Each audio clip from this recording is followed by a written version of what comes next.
은혜롭고 자비하신 하나님 아버지,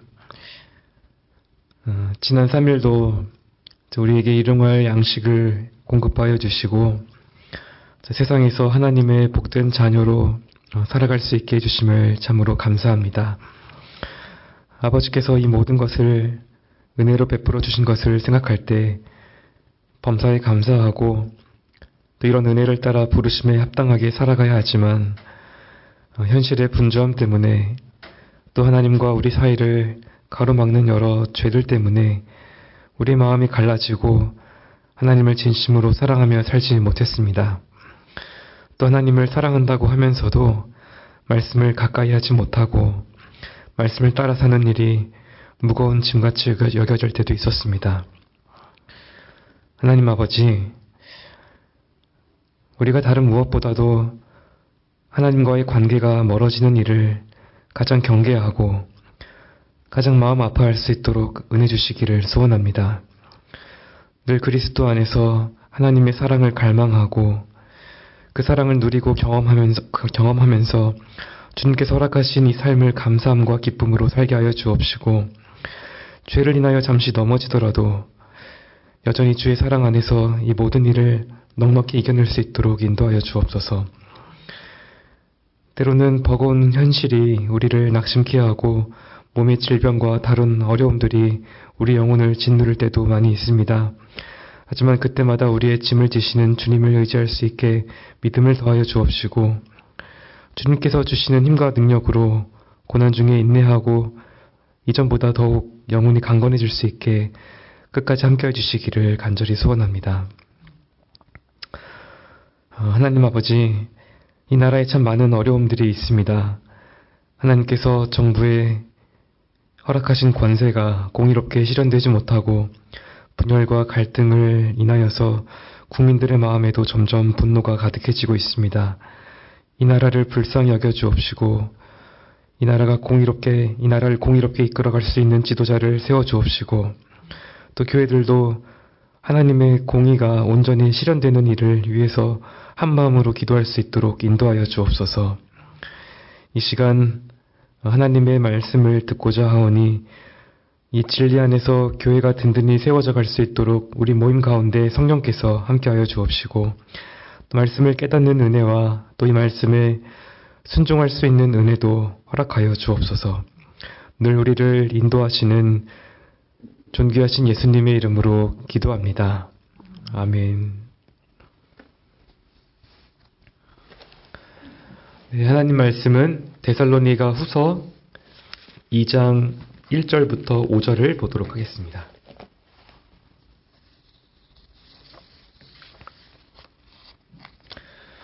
네, 데살로니가 후서 2장 1절부터 5절까지 말씀입니다.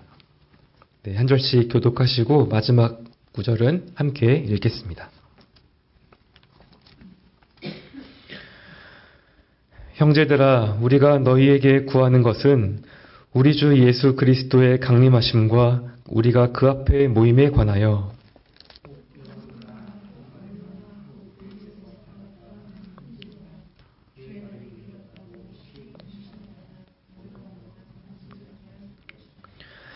누가 아무렇게 하여도 너희가 미혹하지 말라. 먼저 배도하는 일이 있고 저 불법의 사람 곧 멸망의 아들이 나타나기 전에는 이르지 아니하리니.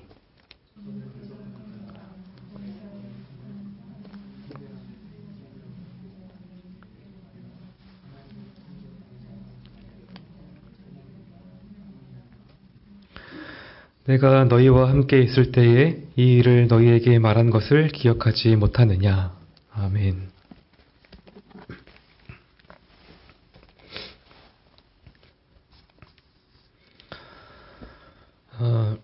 오늘부터 데살로니가 후서 2장을 살펴보려고 하는데요. 이 장은 여러 바울 서신 중에서도 가장 난해한 본문 중에 하나로 여겨집니다. 그만큼 논란의 여지가 있고 또 다양한 해석이 시도되는 말씀이라고 할 수 있습니다. 하지만 한 가지 분명한 것은 바울의 그 목적이 상당히 명확하다는 겁니다. 바울의 목적은 그저 미래에 있을 어떤 일을 예언하려고 하는 것이 아니고요. 또 재림 때 있을 사건들에 대한 호기심을 만족시켜 주려고 하는 것도 아닙니다. 지금 바울은 온갖 박해와 환난 중에 있고 또 잘못된 종말론 때문에 두려워하는 데살로니가 교회를 위로하려고 하고 있습니다. 이들을 바른 진리로 목양해서 계속 잘 성장해 갈 수 있게 하려는 것이죠. 또 이 서신은 총 3장으로 이루어진 짧은 서신인데요. 오늘 2장부터가 이 본론의 시작입니다. 그런데 오늘 살펴볼 이 주제가 첫 번째로 등장하고요. 또 2장 전체를 이 주제가 차지하고 있습니다. 이것은 이 주제가 데살로니가 교회에게 그만큼 중요하고 또 이 서신을 기록한 주된 목적이라고 할 수 있는 것이죠. 그러면 1절부터 본문을 한번 살펴보겠습니다. 형제들아, 우리가 너희에게 구하는 것은 우리 주 예수 그리스도의 강림하심과 우리가 그 앞에 모임에 관하여. 먼저 바울은 데살로니가 교회를 형제라고 부르고 있습니다. 앞에서 바울이 데살로니가 교회를 이렇게 향해서 깊이 감사했다는 사실을 기억하실 겁니다. 이들이 박해 중에도 계속 성장하고 또 인내한다는 소식을 듣고 하나님께 깊이 감사를 드렸었죠. 또 앞으로 장차 하나님의 공의로운 심판이 있다는 사실을 전하면서 또 위로의 메시지를 전했습니다. 이제 본론을 시작할 때도 여전히 바울이 처음에 가진 그 마음을 잃지 않았습니다. 감사와 위로는 그저 형식적으로 하고 정작 할 말은 냉정하게 명령한 것이 아니고요. 계속 부드럽고 친밀한 마음을 담아서 그들을 형제라고 부릅니다. 물론 이것은 바울의 관심이 그들을 이렇게 목양하는 데 있기 때문이죠. 그리고 나서 바울은 앞으로 다룰 이 새로운 주제를 소개합니다. 그것은 우리 주 예수 그리스도의 강림하심과 우리가 그 앞에 모이는 일에 관한 겁니다. 이 두 가지 일은 모두 다 이 종말론적인 사건을 가리키고 있습니다. 우리가 알다시피 바울이 첫 번째 편지였던 데살로니가 전서에서 이 사건들에 대해서 이미 언급을 했었는데요. 그때의 그 문제가 무엇이었습니까? 이 과거에 그 데살로니가 교인들은 바울을 통해서 그 부활과 그 재림에 관한 그 일들을 잘 배웠습니다. 그리고 이날이 오기를 계속 기다리고 있었는데 그만 일부 성도가 먼저 죽게 되었습니다. 그래서 만일 그 죽은 성도들이 주님의 강림을 놓쳐버린다면 그날에 있을 그 영광에 온전하게 참여하지 못할까 하는 그런 염려가 있었던 것이죠. 또 아직 살아있는 자신들도 그날이 자신들에게 구원이 될지 아니면 진노의 날이 될지 두려워하는 그런 마음이 있었습니다. 따라서 바울은 이들의 슬픔과 두려움을 덜어주기 위해서 위로와 소망의 메시지를 전했습니다. 주님께서 재림하실 때 먼저 죽은 성도들이 부활하고 그 다음에 살아남은 모든 그 성도들이 함께 공중에서 주님을 영접하게 된다라는 겁니다. 또 하나님께서는 예수님을 믿는 데살로니가 그 신자들이 완전한 구원을 얻도록 미리 예정하셨다라는 사실을 알려주었습니다. 그리고 이런 말들로 서로 위로하고 세워주라고 권면을 했었죠. 그런데 바울은 이 두 번째 편지에서 이 주님의 재림과 그 앞에 모든 성도들이 함께 모이는 일을 또 언급을 하고 있습니다. 그 이유는 데살로니가 성도들이 이 주제에 대해서 다시 한번 두려움이 생겼기 때문입니다. 더 이상 문제가 될 게 없을 것 같은데 이번에는 어떤 문제가 생기는 걸까요? 그것은 이 거짓된 가르침이 교회 안에 들어왔기 때문입니다. 2절에 그 내용이 나와 있는데요. 제가 읽겠습니다. 혹 영으로나 혹 말로나 혹 우리에게서 받았다는 편지로나 주의 날이 이르렀다고 쉬 동심하거나 두려워하거나 하지 아니할 그것이라. 이 교회 안에 들어온 거짓된 주장이 무엇입니까? 주의 날이 이르렀다는 겁니다. 그리고 이 주장이 여러 경로를 통해서 교회에 들어왔고 또 심지어 이것이 바울과 연관이 되어 있다라고 하는데요. 우리가 이것을 하나씩 풀어봐야 할 것 같습니다. 먼저 이 주의 날이 이르렀다 하는 이 의미가 무엇일까요? 어떤 번역본들을 보면 조금 다르게 번역이 되어 있습니다. 주의 날이 임박한 것처럼 혹은 주의 날이 가까이 이르렀다 하는 식으로 번역을 합니다. 우리 성경에는 이 주의 날이 이르렀다 하고 해서 주의 날이 이미 온 것으로 읽히고 있고요. 또 방금 이런 번역본들은 그날이 곧 온다 하는 식으로 표현을 합니다. 둘 중에 어떤 것이 맞을까요? 아마 이것은 우리 성경처럼 이 주의 날이 이미 왔다라고 보는 게 맞는 것 같습니다. 왜냐하면 바울이 데살로니가전서 5장에서 이 주의 날이 밤에 도적같이 이르지 않도록 너희가 깨어 있으라라고 이렇게 말을 했었죠. 또 로마서 13장에서도 밤이 깊었고 낮이 가까이 왔다고 말하고 있습니다. 이것은 모두 바울이 그 주의 날의 임박성을 강조하고 있는 것이죠.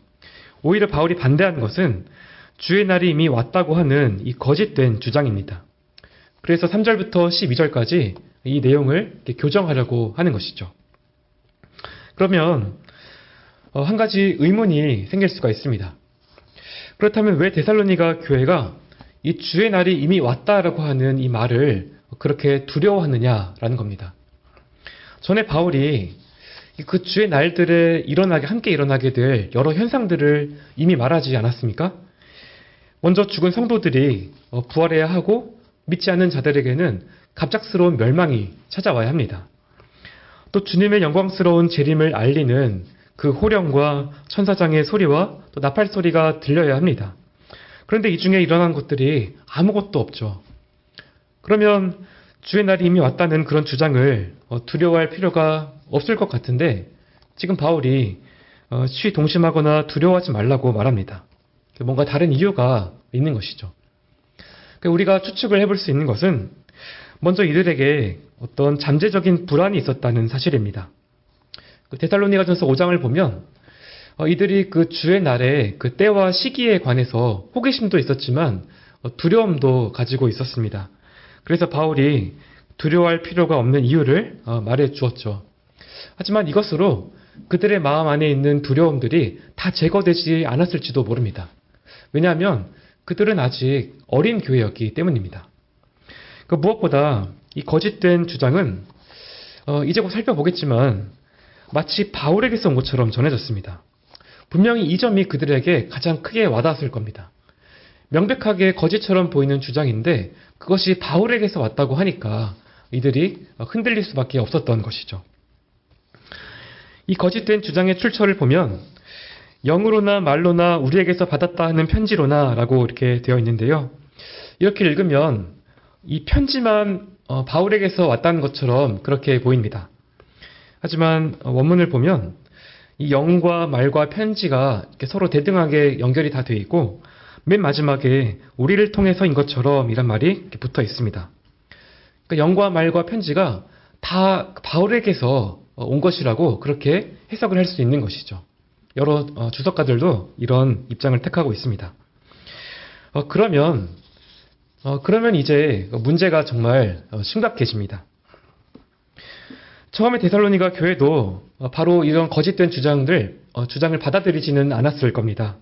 이미 주의 날이 왔다고 했지만 현실과 맞지 않아서 의심도 했을 겁니다. 그런데 바울의 반대자들이 이렇게 말을 하는 겁니다. 지금 우리가 너희에게 전하는 이 말이 우리의 사상이 아니라 너희가 존경하고 사랑하는 그 바울이 전한 것이다 라고 이렇게 말을 한 것이죠. 예를 들어서 여기 영이라고 할 때 이 영은 예언을 말하는데요. 바울이 그 자신의 설교나 편지에서 했던 그런 말이 사실은 이런 의미이다 라고 이렇게 하면서 이것이 마치 영적인 그 예언인 것처럼 그렇게 속이는 겁니다. 아마 이 반대자들이 그 헬라 세계라는 이 토양을 이렇게 잘 알고 있었던 것 같습니다. 당시 헬라 세계에 이 소피스트들이 있었는데요. 이들 중에 그 신비주의적인 성향을 갖는 사람들이 많이 있었습니다. 다들 저마다 이렇게 지혜롭다고 하니까 뭔가 강력한 무기가 필요했던 것이죠. 또 당시에 신탁 전통이라는 것도 있었는데 어떤 국가 정책을 결정할 때도 그 사람을 보내서 신탁을 받아옵니다. 그래서 영을 통해서 미래에 대한 일을 받아오고 이것으로 현실 세계의 일들을 이렇게 판단하는 겁니다. 그래서 이때 그 정치가들의 어떤 지혜로운 판단을 통해서 그 영을 이렇게 재해석하는 그런 일들이 있었던 것이죠. 이런 방식이 익숙했던 사회다 보니까 반대자들이 이것을 이용했던 것이죠. 여기에다가 그 바울의 이름까지 이렇게 끼워 넣었으니까 이 데살로니가 교회가 흔들릴 수밖에 없었을 겁니다. 또 이 말이라는 것은 어떤 논리와 같은 그런 의미인데요. 이 반대자들이 바울이 했던 그런 말들을 잘 듣고 이렇게 있다가 바울이 가진 그런 표현과 논리로 거짓 주장을 한 겁니다.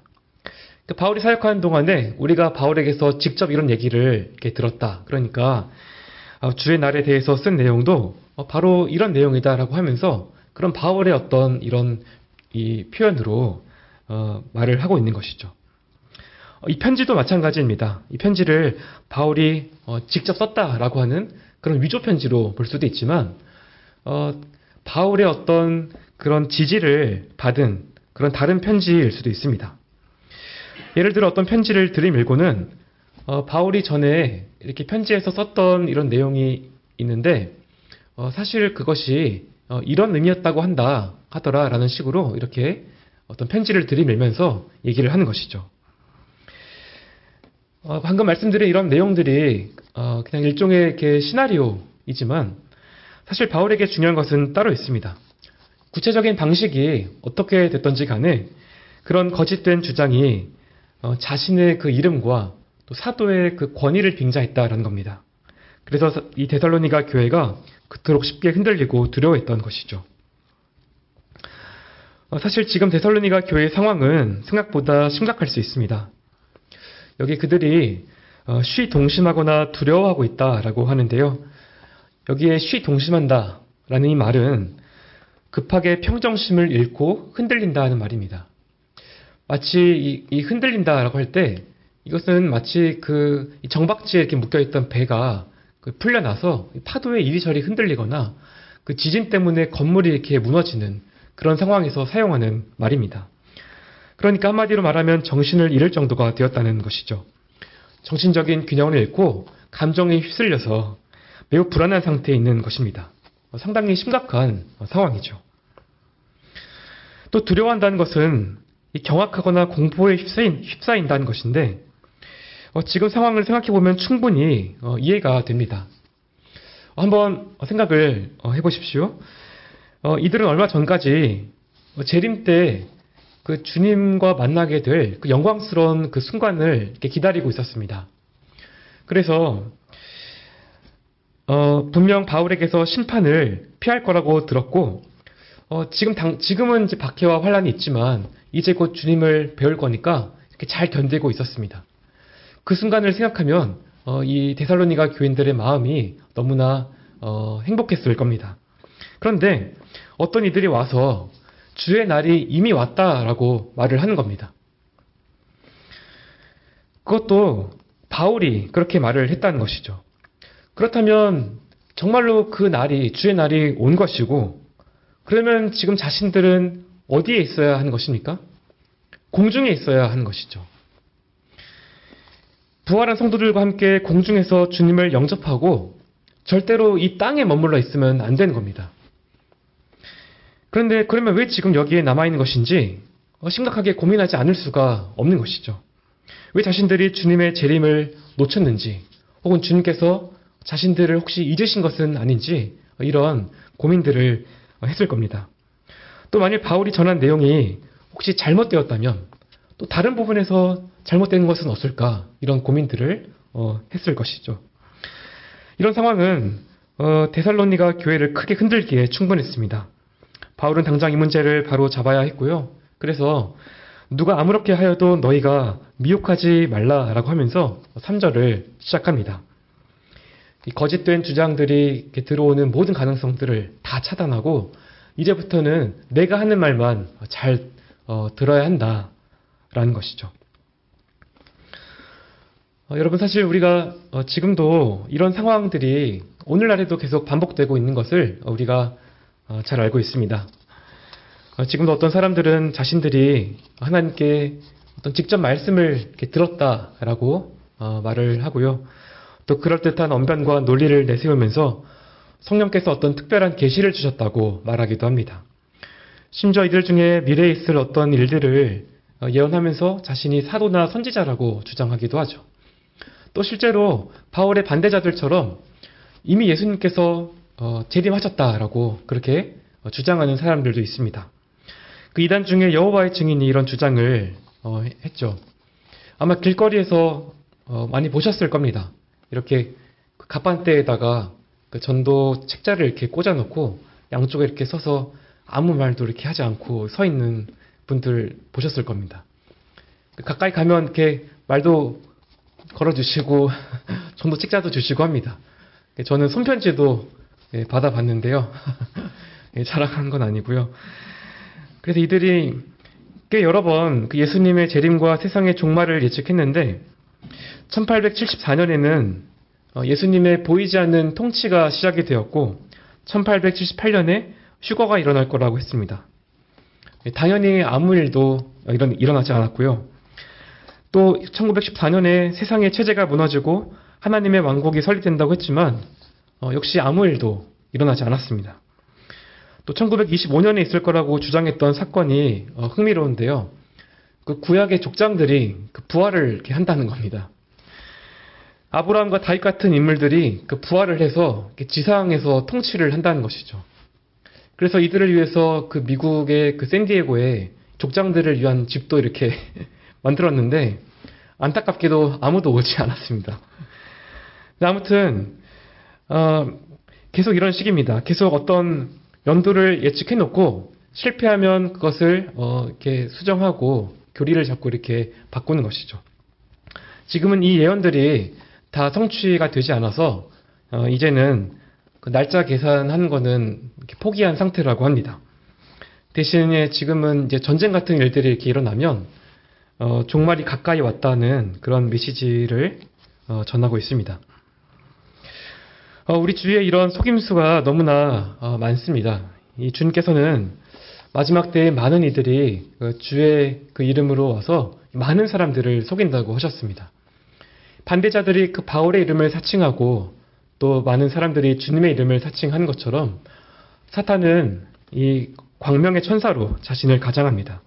그래서 사람들을 속이고 혼란을 주고 멸망으로 끌어가려고 하죠. 이럴 때 우리는 속지 않기 위해서 진리 위에 굳게 서 있어야 합니다. 바울은 에베소서 4장에서 우리가 다 하나님의 아들을 믿는 것과 아는 일이 하나가 되고 온전한 자가 되어서 그리스도의 충만하심에 장성한 분량에까지 이르러야 한다라고 말합니다. 그 이유는 우리가 더 이상 사람들의 속임수와 간사한 유혹에 빠져 온갖 교훈의 풍조에 흔들리는 어린아이가 되지 말아야 하기 때문이라는 것이죠.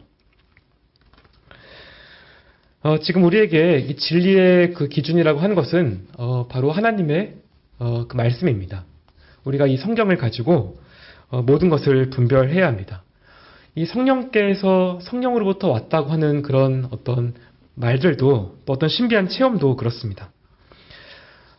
물론 성령께서 원하시면 우리에게 어떤 뜻을 깨닫게 하실 수도 있고 어떤 일들을 경험하게 하실 수도 있습니다.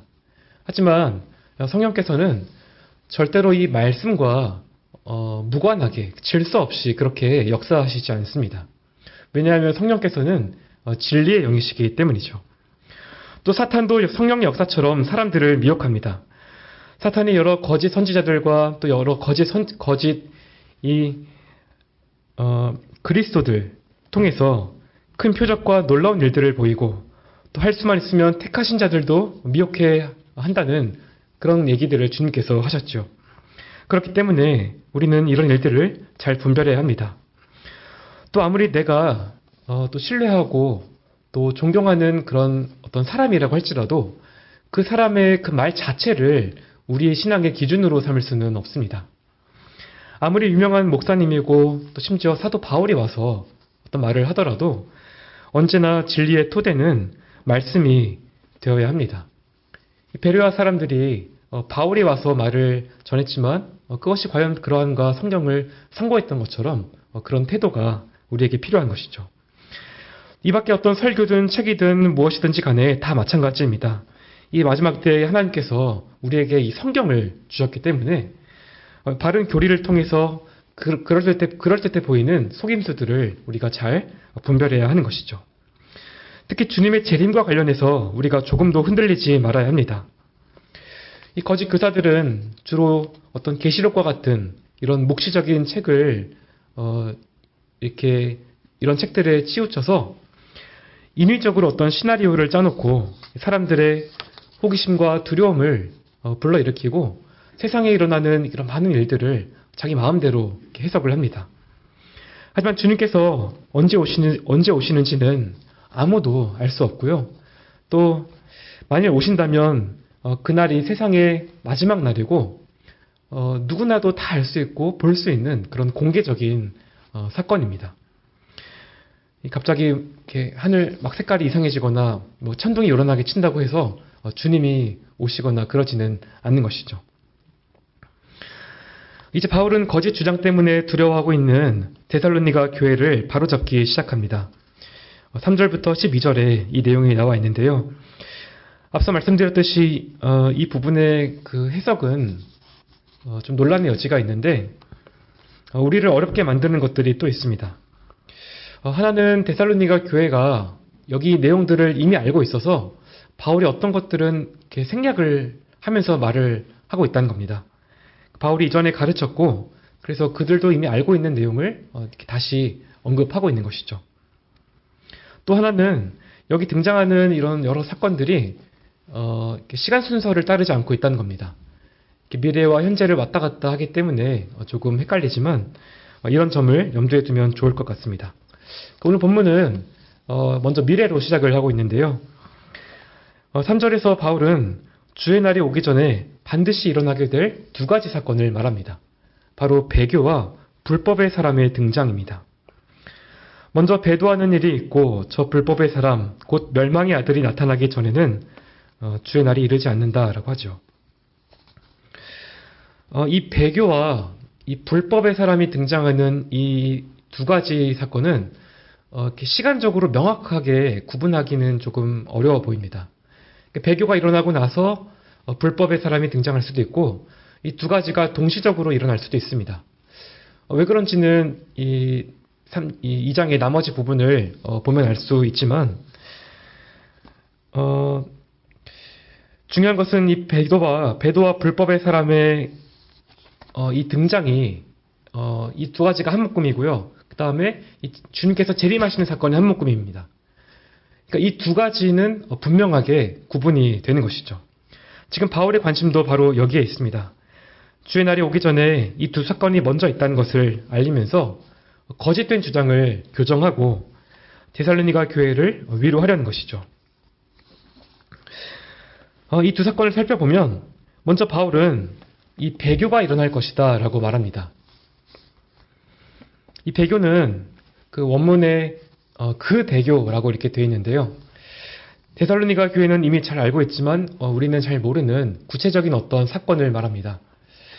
그래서 이 배교가 정확하게 어떤 성격의 배교인지 우리가 잘 알기가 쉽지가 않은데요.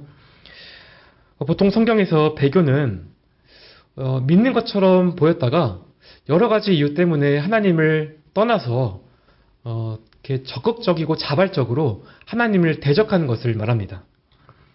바울이 의미하는 배교도 주로 이런 종교적인 측면을 의미한 것으로 보입니다. 그 10절 이하를 보면 배교는 구원에 이르게 하는 진리의 복음을 받지 않고 오히려 거짓된 가르침을 믿다가 심판을 받는다라고 하죠.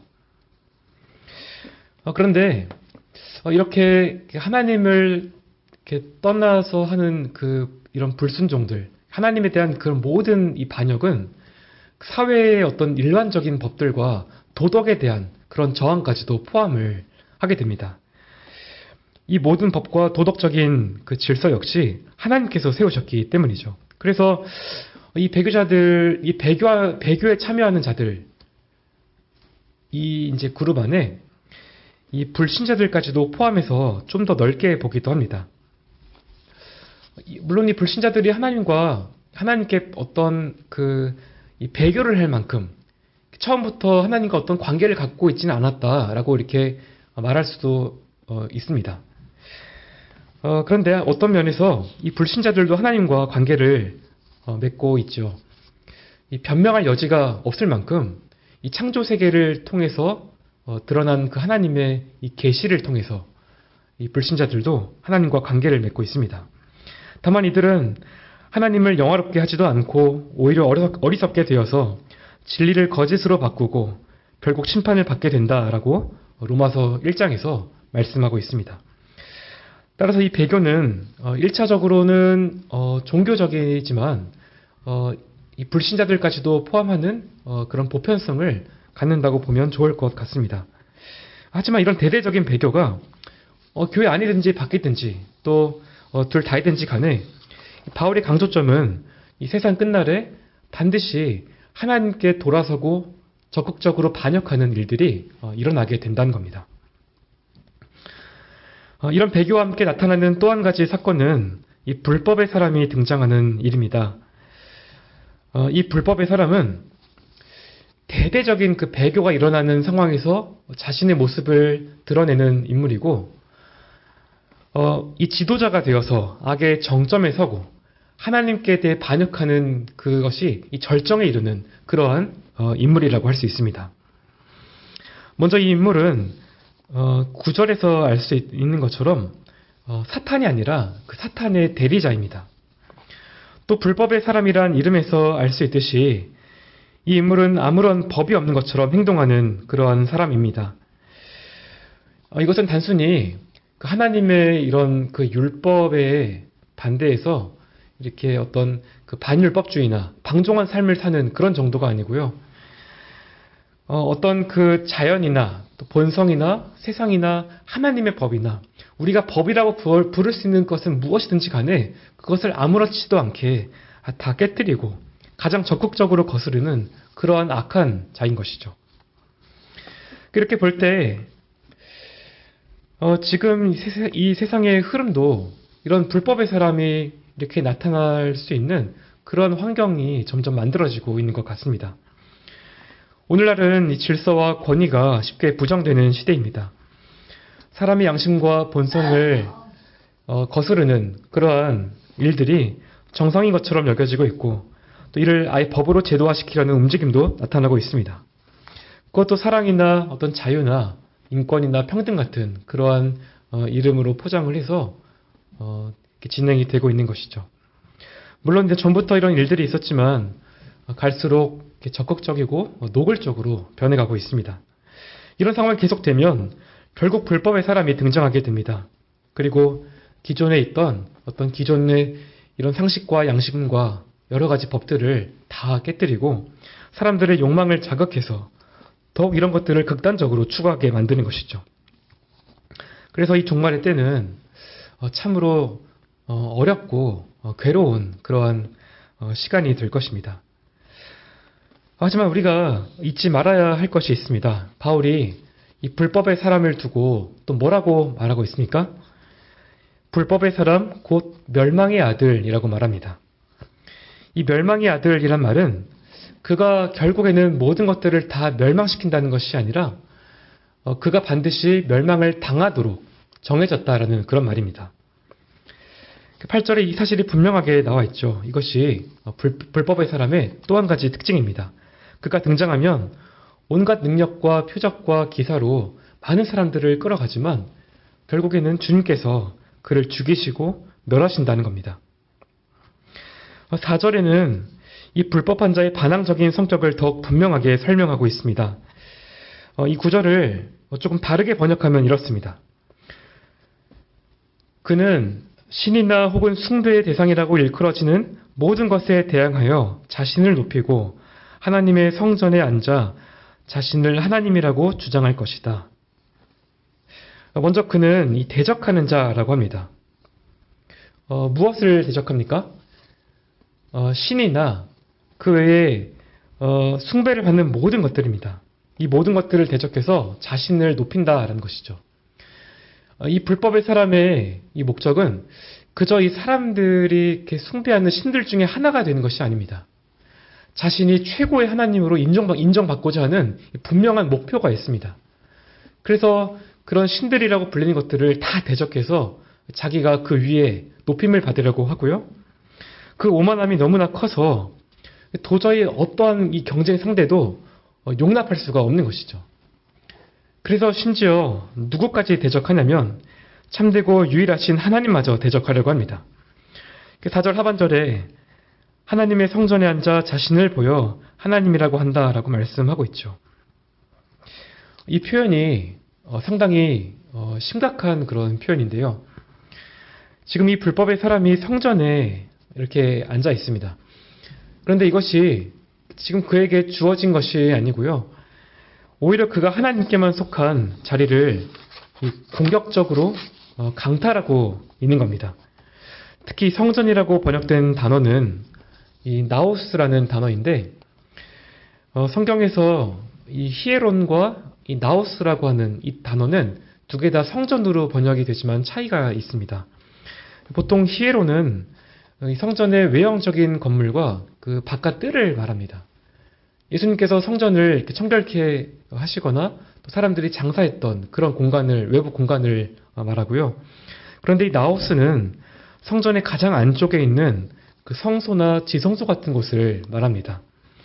하나님의 임재가 머무는 가장 그 거룩한 그 중심부가 되는 것이죠. 따라서 지금 불법의 사람은 성전 바깥들이나 덜 중요한 곳에 앉아 있는 게 아니라 하나님만을 위해서 준비된 가장 거룩한 곳에 앉아 있는 겁니다. 그리고 거기서 심지어 자기가 하나님이라고 하면서 신성모독적인 그런 행위를 하는 것이죠. 그런데 이 구절이 불법의 사람이 가진 그 신성모독적인 성격을 잘 보여준다고 해도 이 하나님의 성전이 구체적으로 무엇인가라는 부분에 있어서 여전히 논란이 있습니다. 어떤 사람들은 다니엘서와 요한계시록의 예언을 문자적으로 해석해서 그 미래에 그 7년 대환란이 찾아온다라고 하고요. 그때 유대인들이 예루살렘 성전을 다시 건축을 하면 그 성전에 불법의 사람이 들어가서 자신을 앉아서 자신을 하나님이라고 이렇게 칭한다. 그렇게 문자적으로 해석을 합니다. 주로 세대주의로 불리는 사람들이 이런 주장을 하는데요. 사실 이 7년 대환란은 이들 말고도 그 여호와의 증인이나 어떤 안식교나 또 JMS나 신천지 같은 이런 이단들도 자기들의 그런 교리적인 색깔에 따라서 이런 얘기들을 합니다. 그 인터넷이나 유튜브에도 이런 얘기들이 이렇게 많이 나오는데 혹시 들어보셨는지 모르겠습니다. 하지만 적어도 우리 개혁주의 입장에서는 그렇게 해석을 하지 않습니다. 이 7년 대환란은 잘못된 그런 해석이고 심지어 그 대환란이 오기 전에 교회가 어떤 이렇게 비밀스럽게 이렇게 휴거한다라는 그런 주장도 받아들이지 않습니다. 오히려 대환란은 이 세상의 역사에서 계속 반복되어 나타나는 것으로 봅니다. 이 세상이 물론 계속해서 악해지고 점점점 핍박과 그런 박해가 심해지겠지만 재림 직전에 어떤 7년 대환란과 같은 이런 특별한 그런 시기가 있다고 믿지는 않습니다. 최근에 자꾸 이렇게 그 전쟁이 일어나니까 이런 7년 대환란 같은 이런 얘기들이 자꾸 퍼져서 그래서 말씀을 드렸고요. 이런 잘못된 해석은 우리가 거부하더라도 이 4절 말씀에는 역사적인 전례가 있습니다.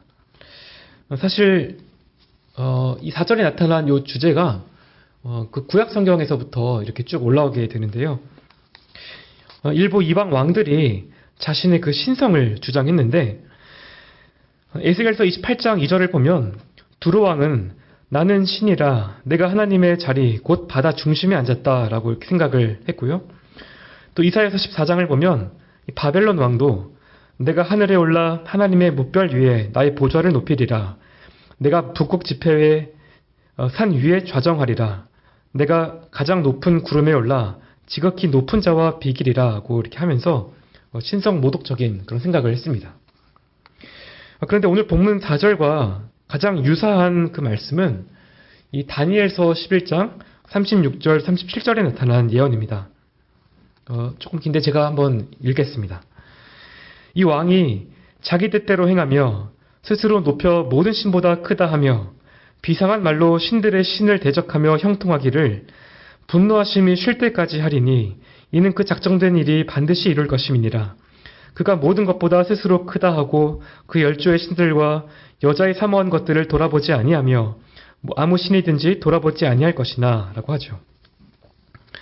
또 다니엘은 여기서 예언하는 이 미래의 통치자가 그 제사와 예물을 금하고 또 성전에서 멸망에 가증한 것을 세워 황폐를 일으킬 것이다 라고 예언합니다. 그런데 교회사를 보면 이런 그 예언이 주전 170년경에 처음으로 성취가 이루어집니다. 주전 169년에 시리아 왕인 안티오쿠스 에피파네스가 그 지성소에 이렇게 들어가고 그 다음 해에 그 번제단 위에 제우스 신상을 세우고 돼지를 희생제물로 드려서 하나님의 성전을 더럽힙니다.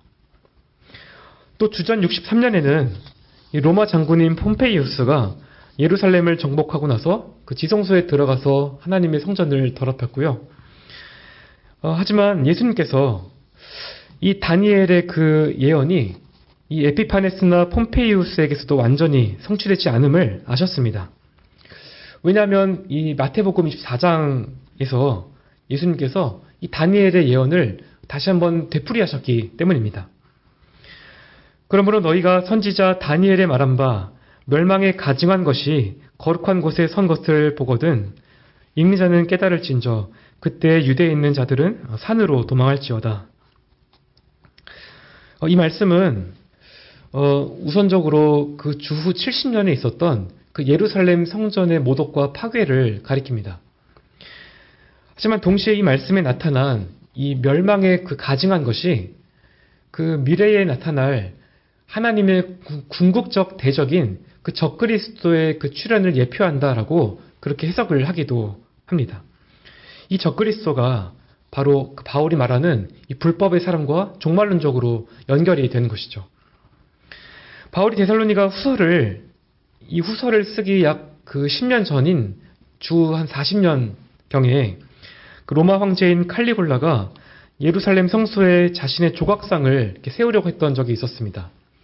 하지만 이 일이 실패를 했고 바울은 다니엘의 예언이 아직 부분적으로 성취되지 않았다는 것을 알았습니다. 그래서 바울이 여기 4절에서 불법의 사람을 묘사할 때에 그 과거에 이 에피파네스나 폼페이우스나 칼리굴라의 죄를 반복할 어떤 그런 미래의 통치자를 생각했을지도 모릅니다. 물론 이것이 문자적인 의미에서 실제로 예루살렘 성전으로 들어가서 이렇게 앉는다라는 그런 것을 생각하는 것이 아니고요. 일부 학자들의 그 주장처럼 이 바울이 여기서 성전을 언급하기는 했지만 그 성전의 그 신성 모독이라고 하는 주제를 이렇게 가지고 와서 이 불법한 사람의 그 신성 모독이 얼마나 이 강한 것인가 그것을 생생하게 표현하려고 했다라고 생각이 됩니다.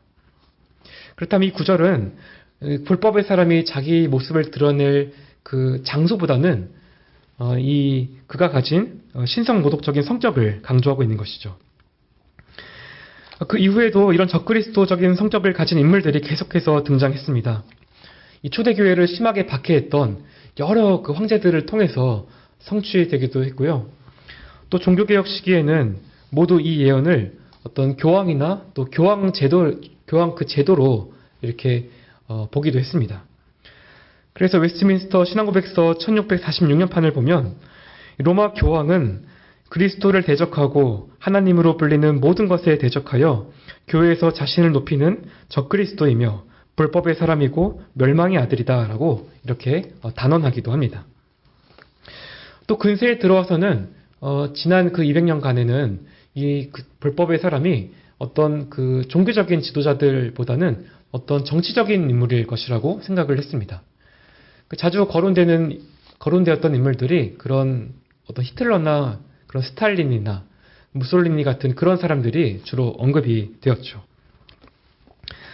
하지만 아직 바울이 말한 불법의 사람은 오지 않았습니다. 이 앞서 말씀드렸던 이 모든 사람들의 그 악을 응집해 놓은 것 같은 그러한 그 어떤 한 인물이 그 사탄의 대리자가 대대적인 배교와 함께 그리스도의 재림 전에 반드시 나타나게 될 겁니다. 이것을 바꿔 말하면 이 배교와 그 불법의 사람에 등장하는 이 두 가지 사건이 일어나지 않으면 결코 주의 날이 오지 않는다라는 것이죠. 이것이 바울이 지금 전하려고 하는 그 메시지입니다. 따라서 바울은 5절에서 내가 너희와 함께 있을 때에 이 일을 너희에게 말한 것을 기억하지 못하느냐라고 부드럽게 책망을 합니다. 이것은 과거에 바울이 그들에게 한 번만 말했다는 것이 아닙니다. 이 동사의 그 시제를 보면 바울이 그들에게 여러 번 이것을 언급했었습니다. 그러니까 너희가 자주 들어서 이미 잘 알고 있는 그 진리를 붙잡고 더 이상 흔들리거나 두려워하지 말라는 것이죠. 주님께서 오늘 우리에게도 이 동일한 그 교훈과 그 위로를 주십니다. 주님의 재림은 우리 모두의 그 운명이 달린 매우 중요한 일이고 이 우주적으로 일어나는 그런 종말론적인 사건입니다. 그래서 잘못된 종말론을 가지고 살면 이 데살로니가 교회처럼 우리가 불필요하게 흥분하거나 또 두려워하며 살 수 있습니다. 이를 피하기 위해서는 우리가 바른 진리의 교훈 위에 굳게 서 있어야 합니다. 주의 날은 이 배교와 불법의 사람이 등장하기 전에는 절대로 오지 않습니다. 하지만 그렇다고 해서 우리가 주님의 그 재림에 무관심하거나 또 그것을 우리가 게으르게 그렇게 살아가서는 안 될 것입니다. 세상의 역사는 우리가 예측할 수 없는 방향으로 급변하게 되기 때문이죠. 이 세상의 그 역사표가 우리 손에 쥐어져 있지 않습니다. 그래서 중요한 것은 우리가 항상 깨어 있어야 한다라는 겁니다. 어쩌면 주님이 역사 가운데 그 불법의 사람처럼 보이는 그런 여러 인물들을 이렇게 두신 것도 아마 이런 뜻이 있지 않나 생각됩니다.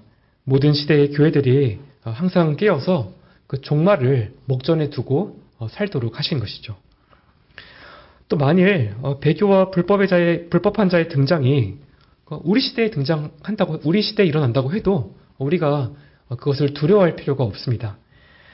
참된 교회는 주님 때문에 끝까지 견딜 수 있고 주님께서 그 불법의 사람을 곧 멸망의 아들로 바꿔버릴 것이기 때문입니다. 우리가 이런 진리를 믿음으로 굳게 붙잡고 항상 깨어서 남은 때에 승리하는 교회로 우리가 살아갈 수 있도록 주님께서 은혜 주시면 좋겠습니다. 네, 함께 기도하겠습니다.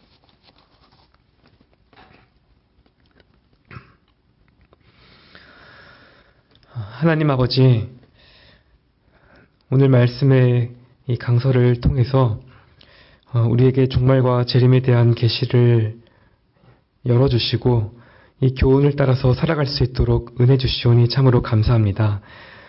이 세상은 갈수록 어두워지고 교회에도 점점 많은 어려움들이 닥쳐오지만 교회가 진리 위에 견고하게 서 있을 때 아무것도 두려워할 것이 없음을 믿습니다.